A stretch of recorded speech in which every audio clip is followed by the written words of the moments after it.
Southwestern family of companies welcomes you to the Action Catalyst. With each episode, our diverse and amazingly accomplished guests share their insights and inspirations to help us ignite our own. So let's invest attention, together, to breathe, to reflect, and refocus, and decisively defeat that voice that we call Mr. Mediocrity. Then let's enjoy moving forward to make a positive difference in our world. Are you interested in advertising with the Action Catalyst? Our listeners could be hearing about your brand right here, right now. For details, shoot us an email at info@theactioncatalyst.com. Matt Mayberry, I believe, is one of the next big things in this industry of speaking and authorship. He already is a huge author. He writes for entrepreneur.com. He has a very popular column there. He was a former Indiana University and linebacker for the Chicago Bears. So he played in college, went to the NFL. He's been featured in ESPN, Forbes, NBC. Just an incredible guy, tremendous life story, and we're excited to have him. So, Matt, welcome to the show. Thanks for having me. Great to be here. Tell me your story, brother. Talk to me about what life was like, specifically in late middle school and in high school. Sure. I'm a former teenage drug addict. At 16 years old, I started to hang around with drug addicts, people that were committing crimes, robberies, even murders. Obviously, I wasn't doing those type of crimes, but those are the people that I was hanging around with. So ultimately, I adopted their habits. So right at 16, I've done every single drug you could think of besides heroin. My mother seen me do cocaine 5 times. My best sport growing up was baseball. I was actually getting scouted by Major League Scouts to forego my college education and go play right in the major leagues. A lot of people don't know that. Baseball was absolutely my best sport growing up. So I got kicked off my baseball team for stealing one of my teammates' wallets. And now all of a sudden, here I am. I lost my absolute best sport, which I really had the most fun playing baseball. So from that event right there, I even spiraled down further. And it was to the point where I was going to get expelled. There was going to be no more suspensions. There was going to be no more detentions. I was going to be kicked out of that high school. And that's when I entered a drug rehab program where I really started the process of rebuilding my life. And I would have gotten expelled if I didn't go to that program. So it was in that moment in time where I didn't want to go. And the only reason why I went to that drug treatment program was because my grandparents offered me at the time $500 if I went. Huh. And I started to think about all the drugs that I could buy with the $500 and then in turn sell those drugs. So that's kind of where my mindset was at 16 years old. Wow. And then ultimately 2 weeks into that program, I didn't want to go there. I was pissed that I was at the treatment program. But that's really when I had my awakening, when I came home one night, 2 weeks after dinner with my mother and father and younger brother. And for the first time in really 3 years, I had a heart-to-heart conversation with my father. Mind you, my father's been an iron worker for the past 40 years. The strongest man I've ever met throughout the course of my life. It's not 330-pound lineman that wanted to rip my head off in the NFL. It's my father. So to see him break down in tears and really just tell me, Matt, is it something that me and your mother did wrong as parents? What did we do wrong as parents we don't know if we can go down this road anymore. Your grandparents are going to have a heart attack.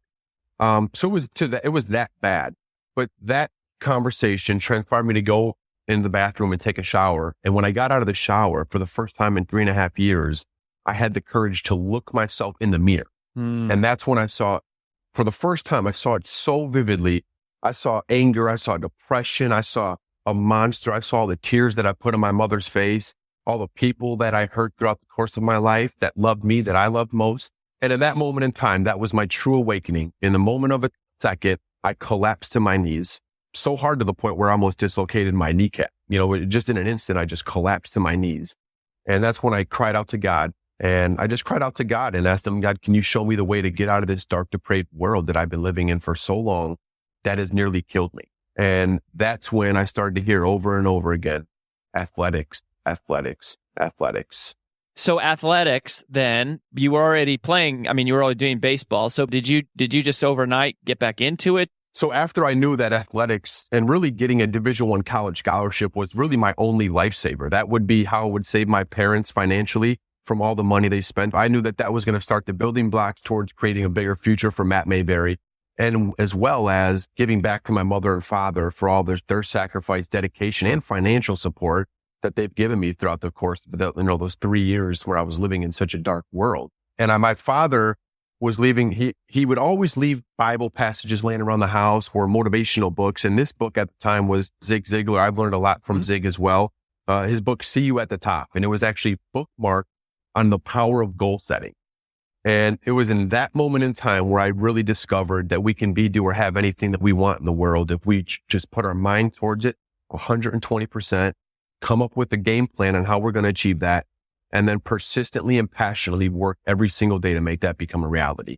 And that's when I set a goal to get a Division I college scholarship offer. It was in that moment in time. And I made a list of 50 things that I had to do. I had to run a 4.5 40-yard dash. I had to bench press 185 pounds, 25 times. I had to reach out to these many colleges, per day. So I started to create a game plan of everything I had to do. And it was that moment in time, working 7 days a week, perfecting on my craft, getting better as a football player, because I already got kicked off the baseball team. So the only sport I had left was football. And football wasn't a sport I was extremely excited about. It was just a sport that I was, naturally gifted at. I wasn't a LeBron James where you say Matt Mayberry is going to play in the NFL one day, but I did have some natural God-given ability there. I think that's where a lot of people, why goal setting maybe hasn't worked for them in the past, that they might set some huge goal that they're extremely passionate about, but behind that, there's no action plan as to how they're going to achieve that goal. And just like as a football team, you got to come up with a game plan as to how they're going to win the Super Bowl. Everything from practices is scheduled out to the daily meetings, to meetings with your position coaches. The same goes through in the world of business and in the game of life. You need a game plan as to who do you want to become? What are the characteristics that you want to develop?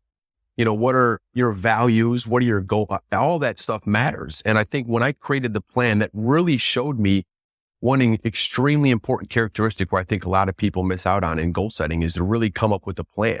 And that's what I do in all my goal setting programs when I speak all across the world. It's not only do we set a goal, a game-changing goal, as I call it, one goal that's really going to transform your entire life that year, but also creating a list of 25 to 50 things that you have to do in order to achieve that goal. And I learned that at 16 years old. A year later, I ended up with 19 Division I college scholarship offers. And so talk to me now about how do we translate what you learned into the big highlights that you've pulled out? Absolutely. Well, I think, what I just talked about, right there with the one game-changing goal, I encourage everyone to sit down and really take, whether it's during the weekend, preferably as soon as possible, if you haven't already, and just sit in solitude. Some of the greatest thinking in this world has been done in solitude. And I think when we can block out this noisy, distracting world that we live in, just turn on CNN, Fox News, whatever it may be, you'll see what a noisy world that we live in. So I encourage everyone to turn off the news, sit in solitude for 25, 30 minutes, half hour, and just really think about what do you want for your life. And I encourage everyone to pick one game-changing goal. At 16 years old, my game-changing goal was to get a Division I college scholarship offer.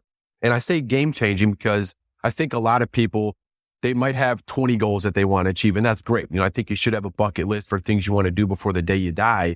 But in this instance, what is this one goal that's going to be a game changer for you that's drastically going to take your business and life to the next level?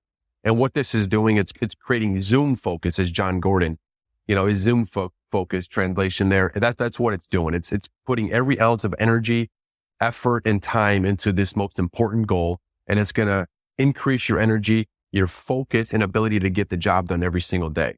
So I encourage everyone to pick one game-changing goal.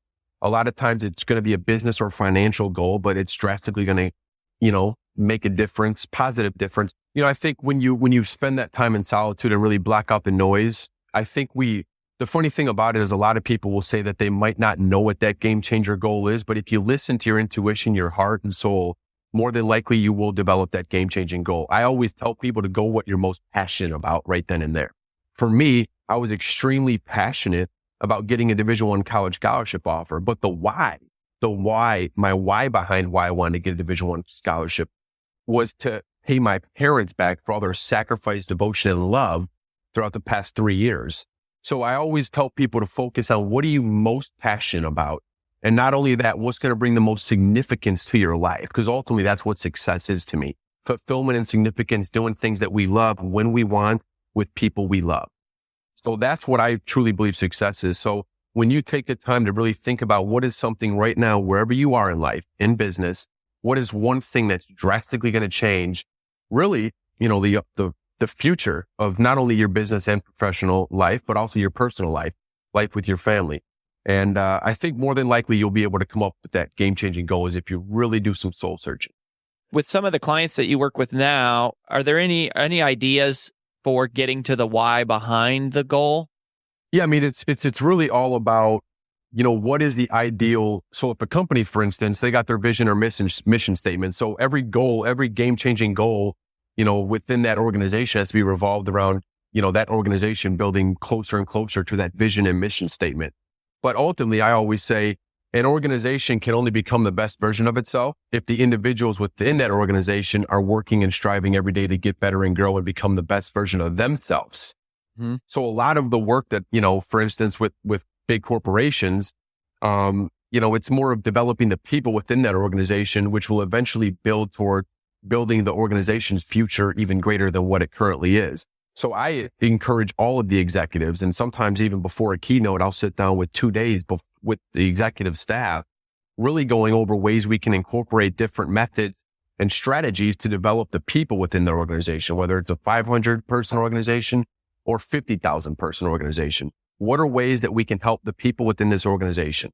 Like Apple's, the Google's, the companies that are just dominating, they give back to their people and they help their people grow every opportunity, every day that they can. And I think ultimately that's why those people are so passionate working towards, for a Google or Apple. So developing the people is the first step to developing the organization. So what do you think are some of the real poor, obviously drugs we talked about, but what else do you think people are doing that sort of sabotages themselves? I mean, honestly, I think it's pretty straightforward. I think a lack of persistence. I think so many people want instant gratification. The world that we live in today, whether it's in the business world, athletics, whatever it may be, everyone wants to put forward minimal effort with instant gratification in return. And I think that is the biggest mistake for a lot of people that are going after their game-changing goal, or really to make a major success of themselves, make a tremendous difference in the world. I think a lack of persistence and focus is the two things that is sabotaging people left and right every single day. Mm. Talk to me a little bit about where do you want people to go to connect with you? Where can they find you? You can go to my website, mattmayberryonline.com. Feel free to connect with me on Twitter, Facebook, Instagram, all those social media outlets. And, I think that's a good first step. All right. So here's my last little question for you. So let's say that there is somebody out there listening right now, and either it's them or maybe it's their kid, and they are going through what you were going through. They're making all the wrong decisions. They're hanging out with the wrong people. What would you say directly to that person? Oh man, that's a great question. There's a lot of things that I would say, but I think that the two most important things I would say is, number one, hang around champions. Do everything you can to hang around positive, like-minded people that believe in your vision, that are going to help, uplift you and take you to the next level. I wasn't raised in an environment where I was going to become a teenage drug addict. It was because of the people I was hanging around with. It wasn't until I passionately and persistently worked towards finding champions, people that were going to help bring out the best in me, to when my life really started to get better. So I think association is everything. Whether I'm talking to executives or a college football team, I'll always say, you are who you hang out with. Association is everything.